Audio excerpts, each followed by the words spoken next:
Welcome to the English classes. I am Preeti and you are watching English classes for students of 12th Intermediate Learning with Preeti. Here I will discuss and try to explain in detail the poem A Thing of Beauty penned by John Keats. I begin by explaining the poem pairwise. Questions and their answers are also incorporated, followed by listing certain key words.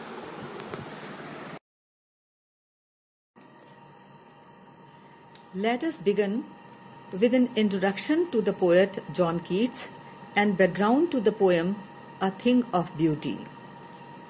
John Keats, the poet, is considered as a great romantic poet of the second generation, other being Byron and P.B. Shelley. He was born in 1795 and died in 1821 at a very young age of 25 only due to illness.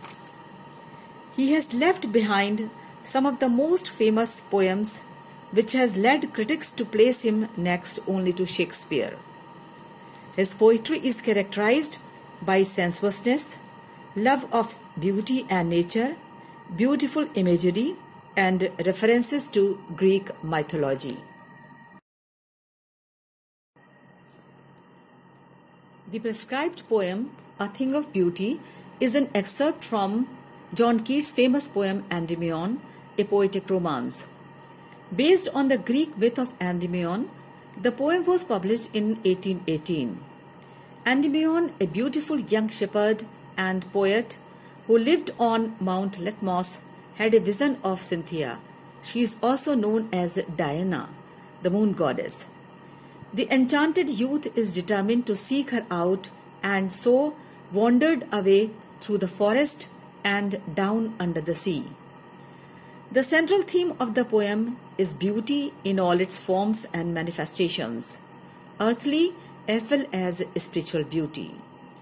Keats, in fact, was a sincere worshipper of beauty. His sensitive imagination thrilled to every touch of beauty from whatever quarter it came. The poem is significant for it draws analogy with Indian concept of Satyam Shivam Sundaram. Keats too suggests whatever is beautiful is truth, and beauty has the power to transform, to heal and cure, and thus is transformational in effect. Deepest happiness for mankind can be achieved through the apprehension of the beautiful only. Of the entire book of Endymion, the first line, A Thing of Beauty is a joy forever, has been immortalized. Without beautiful things, the world is a dark, grim place full of misery. It is beauty which saves us from negativism and can dispel dejection, pain, and disappointment. The poem highlights how lovely things grow more beautiful with the passage of time, and how nature, its beauty, keeps human beings happy and satisfied on this earth. This is a beautiful poem with a positive, beautiful message. Beauty is the source of unending pleasure and can change our lives. Beauty has the ability to transform lives.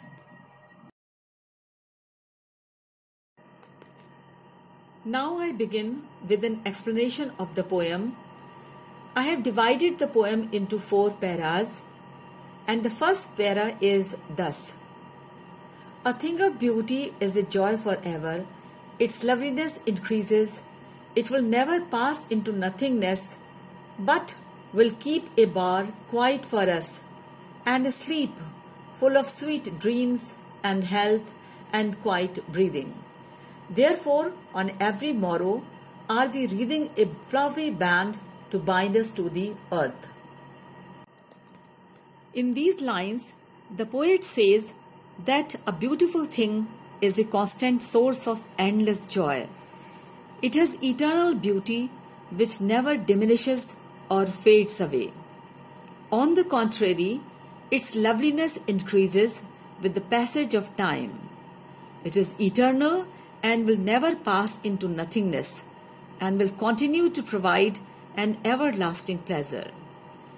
Beauty relaxes us, it soothes us as the shade of trees provides shelter and comforts to the creatures who sleep peacefully under them, forgetting all their worries, their tensions, their sorrows, and thus enjoy good health. At every moment, every day, our desire to live gets extended because we surround ourselves with our love towards beautiful things. As we get attracted to beautiful things, we get wrapped up in the beautiful flowery band and get a reason to live again.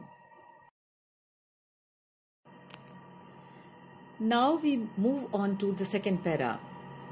Spite of despondence, of the inhuman dearth of noble natures, of the gloomy days, of all the unhealthy and over-darkened ways made for our searching.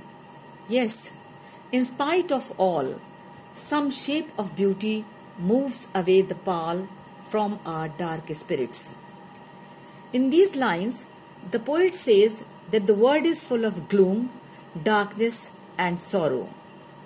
Without many a good soul, there is cruelty, malice, and hostility all around us. Beauty alone can cure and heal the troubled, anxious minds. The poet highlights the transformational, therapeutic, and spiritual aspect of beauty on our lives in these lines. The beauty is created by God. It removes the desperation, sadness, and darkness from our mind and soul.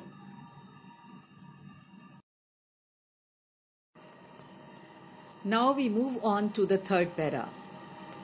Such the sun, the moon, trees old and young, sprouting a shady boon for simple sheep, and such are daffodils, with the green world they live in, and clear rills that for themselves a cooling covert make against the hot season.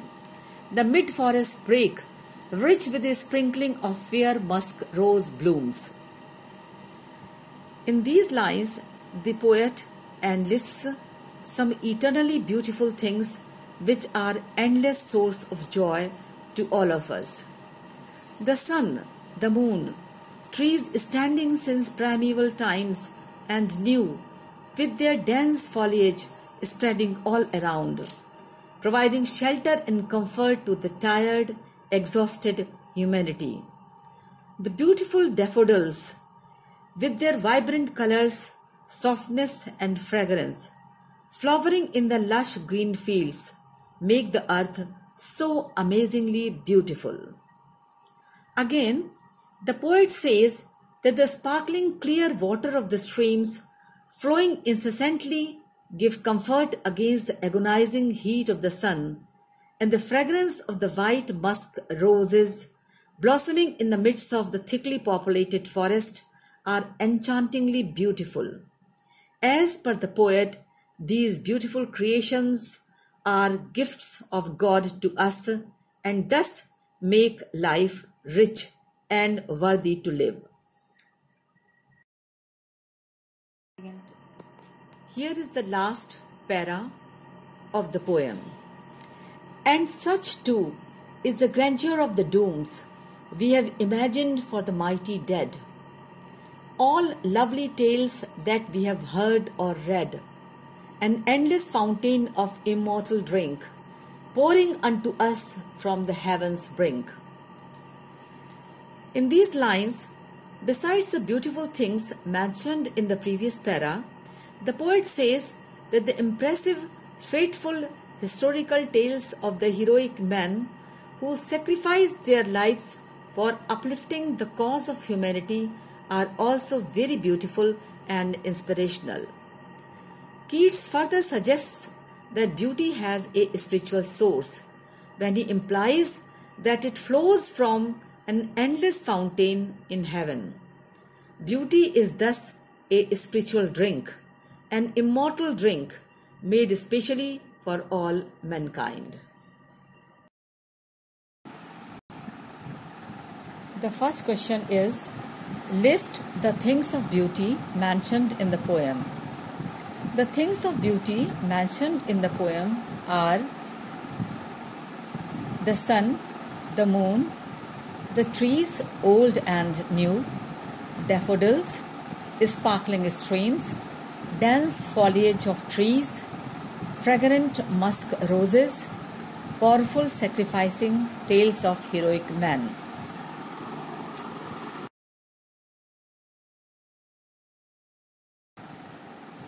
The second question is, list the things that cause suffering and pain. The things that cause suffering and pain are: number 1, despair and desolation; number 2, hopelessness; number 3, the dearth or lack of noble spirits; number 4, bad or fragile health; number 5, unhappiness; and number 6, gloom or darkness. Question number 3. What does the line, "Therefore are we wreathing a flowery band to bind us to earth," suggest to you? The beautiful things all around us bewitch us, capture our imagination, and leave such a lasting impression that further cheers up our gloomy spirits and enlivens our desire to live again.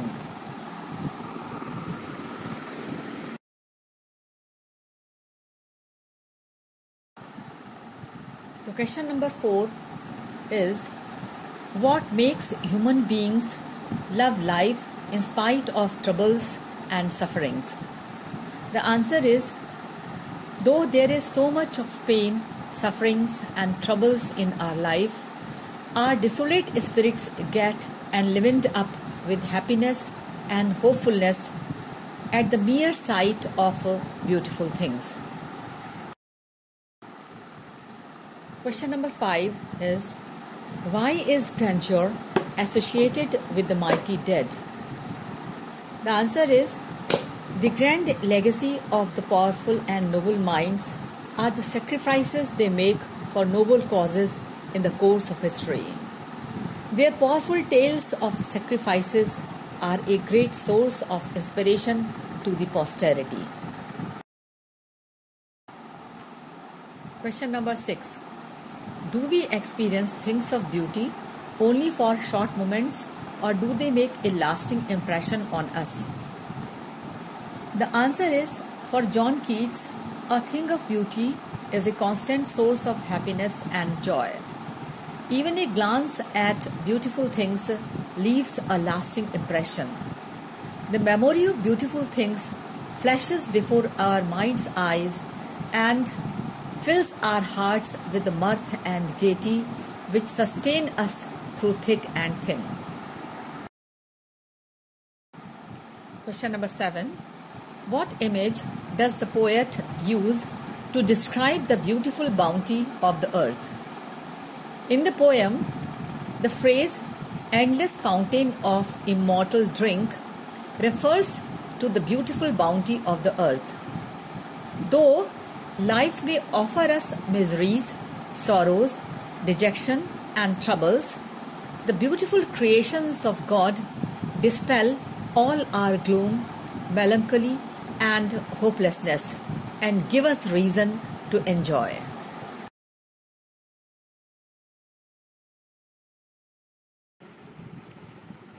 Thank you for watching the video. Kindly subscribe to the video.